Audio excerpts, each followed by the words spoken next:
जय जगन्नाथ पिला माने आपण माने पुणी थे स्वागत मो यूट्यूब चैनल माथा एजुकेशन को पिला माने नेक्स्ट क्लास रे पढ़िथिले सॉरी पिला माने प्रीवियस क्लास रे कोन पढ़िथिले प्रीवियस क्लास रे पढ़िथिले हमें आंचलिकतावादर अर्थ और संज्ञा। वेलकम पिला माने तो पिला माने आमे पूर्व क्लास रे पढ़िथिले आंचलिकतावादर अर्थ और संज्ञा।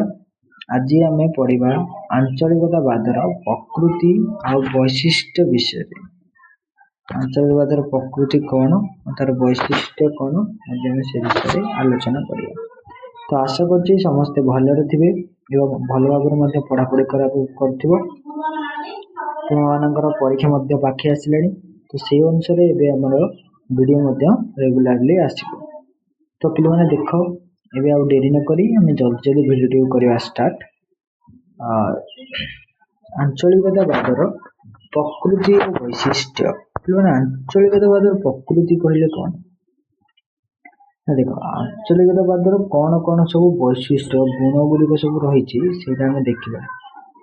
प्रथम दिला कौन ना आंचलिकवाद एक विचारधारा अटे। कौन अटे कि विचारधारा अटे। आंचलिकतावाद कौन ना गोटे विचारधारा गोटे लोकर गोटे विचारधारा उपर सेटा निर्भर करे। केमिति ना जदि गोटे लोक ठीक भाव विचार करिवो जे हाँ मो पाई समस्ते समान समस्त समान भाव कार्य करी कि सी मो अंचल हो कि जो अंचल हो सी भी तो गोटे जगार लोक ना नहीं। तो से जो भावनाटा विचारधारा उपर निर्भर करे। आउ किसी लोक जमी अच्छा ना सी मो अंचल लोक मु कहीं ताकू साहाଯ୍य न करी अलग लोक को साहाଯ୍य करी तेणुकर मुझे अधिक भल ये करी अधिक भल फैसिलिटी देवी सेमती नुहे। समस्त को जो सम्मान बोली भावुथिबो जे विचार करि पारुथिबो जे ही आंचलिकतावाद दूरे रहिबो। एटा होची विचारधारा होची गोटे कोन ना आंचलिकतावादर गोटे गुण हला वैशिष्ट्य। तापरे नेक्स्ट 2 नंबर देखो पिला माने 2 नंबर होची निज अंचल प्रति अंध अनुगत्य भाव और आत्मीयता भाव एवं अन्य अंचल प्रति वैमातृक भावर सूत्रधर आंचलिकतावाद अटे।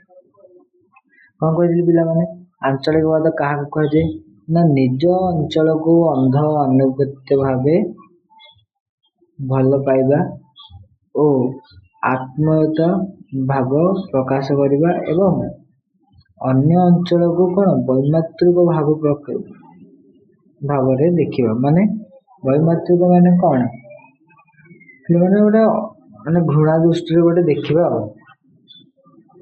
निज अंचल को अधिक भल पाइक अलग अंचल को जब घृणा करुचे कौन से जगह आमर आंचलिकतावाद सृष्टि हुए। आंचलिकतावाद अंचल को लेकिन जो विवाद होता है आंचलिकतावाद कहुए। आंचलिकतावाद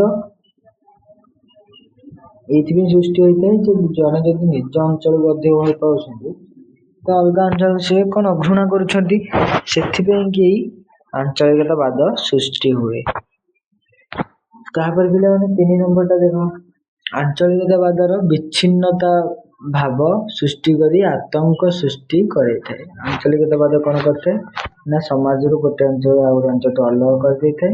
अलग कला पर एटा कौन आतंकवाद सृष्टि करे थाए।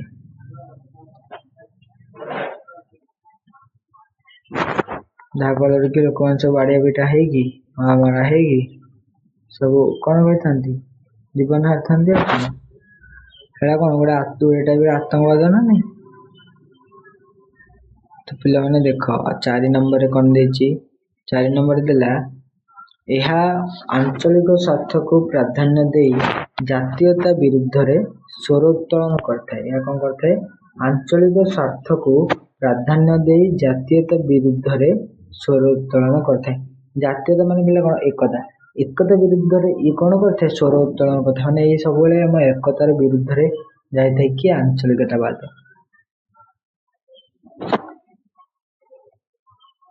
आंचलिकवाद सब निजर ईटा को प्राधान्य दे थाए ଏବଂ ସବୁବେଳେ କ'ଣ କରିଥାଏ କଳି ସୃଷ୍ଟି କରିଥାଏ ଗୋଟେ ଅଞ୍ଚଳ ଆଉ ଗୋଟେ ଅଞ୍ଚଳ ମଧ୍ୟରେ। ତାପରେ ପିଲାମାନେ 5 ନମ୍ବରଟା ଦେଖ, ଆଞ୍ଚଳିକତାବାଦ ସୁସ୍ଥ ଗଣତନ୍ତ୍ରକୁ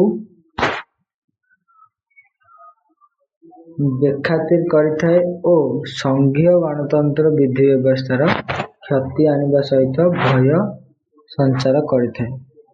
ସେ କ'ଣ କରିଥାଏ ରାଜନୀତି ଉପରେ ମଧ୍ୟ ପ୍ରଭାବ ପକାଇଥାଏ। କେମିତି ନା ସେ ଯେଉଁ ସୁସ୍ଥ ଗଣତନ୍ତ୍ର ଭଲ ଶାସନ କରିଥିବ ସେଇଟା ସିଏ ତ ତାକୁ ବେଖାତିର କରିବ, ତାପରେ ଗୋଟେ ସଂଘୀୟ ଗଣତାନ୍ତ୍ରିକ ବିଧି ବ୍ୟବସ୍ଥାର କ'ଣ କରିବ କ୍ଷତି ଆଣିବା ସହିତ ଭୟ ସଞ୍ଚାର କରିଥାଏ।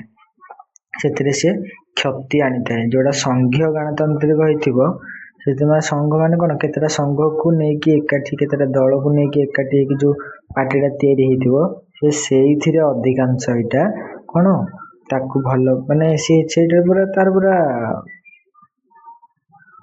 କହିବାକୁ ଗଲେ ରଜରେ ଦଶହରା ଆଉ ମାନେ ସିଏ କ'ଣ କରିଥାଏ ନା ସିଏ ଗୋଟିଏ ଜାଗା ମାନେ ଯୋଉ ସଂଘୀୟ ଗଣତନ୍ତ୍ର ତା ଭିତରେ ସେ କ'ଣ ବିରୁଦ୍ଧାଚରଣ ସୃଷ୍ଟି କରିଥାଏ ଆଉ ଏବଂ ସେଇଟା କ'ଣ କରିଥାଏ ଭାଙ୍ଗି ଦେଇଥାଏ, ଭୟର ସଞ୍ଚାର ଗୋଟେ କରିଥାଏ ସେଠି।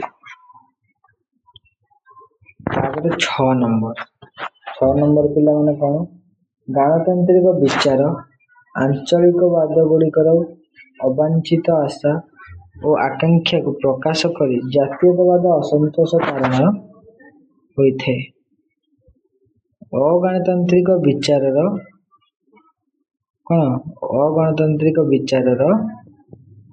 ଆଞ୍ଚଳିକ ଦଳଗୁଡ଼ିକର ଅବାଞ୍ଛିତ ଆଶା ଓ ଆକାଂକ୍ଷାକୁ ପ୍ରକାଶ କରି ଜାତୀୟ ଅସନ୍ତୋଷ କାରଣ ହୋଇଥାଏ। ପିଲାମାନେ ଏଇଠି ଯେମିତି ମାନେ ତମମାନେ କହୁଛନ୍ତି ତ ସେଇ ଜିନିଷ ଏଇଠି ଦେଲା।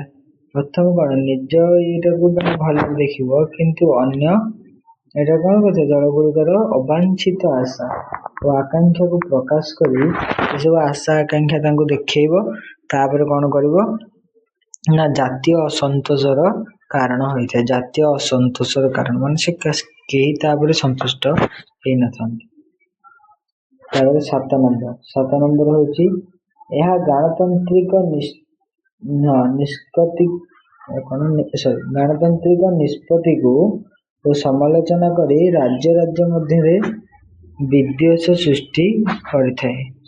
ସବୁ ରାଜ୍ୟର ଗଣତନ୍ତ୍ରକୁ କ'ଣ କରିଥାଏ ସିଏ ଦେଖିଥାଏ ଏବଂ ତାକୁ ଇଏ କରିକି କ'ଣ କରିଥାଏ ନା ନିଜ ରାଜ୍ୟ ଯୋଉ ଗଣତନ୍ତ୍ର ଅଛି ତାକୁ ସିଏ ବିଦ୍ୱେଷ ସୃଷ୍ଟି କରିଥାଏ, ମାନେ ସେଥିରେ ଦୋଷ ସୃଷ୍ଟି କରିଥାଏ। ନଦୀ ଜଳ ଆବଣ୍ଟନ ଏକ ଆଞ୍ଚଳିକ ତଥା ନିର୍ଦ୍ଦିଷ୍ଟ ରାଜ୍ୟର ସମସ୍ୟା ଅଟେ।